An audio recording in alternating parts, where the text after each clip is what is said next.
17 જણાને નોકરી ઉપર લગાવવાનો છે, એનામાં અલગ અલગ જાતિના બધા લોકો છે, એના માટે કામ કરીએ છીએ. આ કંપની વાળા તમે કહો ને ભાઈ કે આ મુદ્દો છે, આ મુદ્દા ઉપર કામ કરે, બસ ખતમ થઈ ગઈ વાત. અમને આવવાની જરૂર નથી. આજે તમે ડિટેન કરશો, ફરિયાદ કરશો, હું કાલે આવી જઈશ પાછું.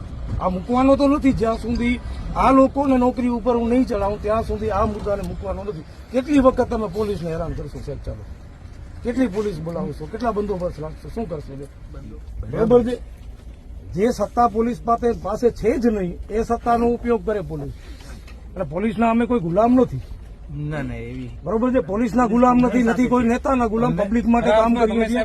મેં પહેલા પણ કીધું 188 જાહેરનામાનો ભંગ એ અહીંયા કને નથી લાગુ. જાહેરનામું છે ત્યાં આગળ. હું ત્યાં જાઉં તો મારા ઉપર ફરિયાદ કરો, અને તમને એમ લાગતું હોય કે પોલીસની કામગીરીમાં દખલઅંદાજીની ફરિયાદ કરવી હોય તો છૂટ છે.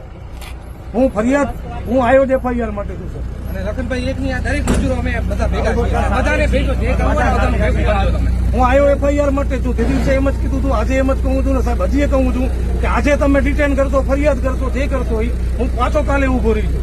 આ મુદ્દાને હું નથી મૂકવાનો. નથી અદાણીને નથી મૂક્યો. આ તો અડચણ છે. શું મોટી વાત છે?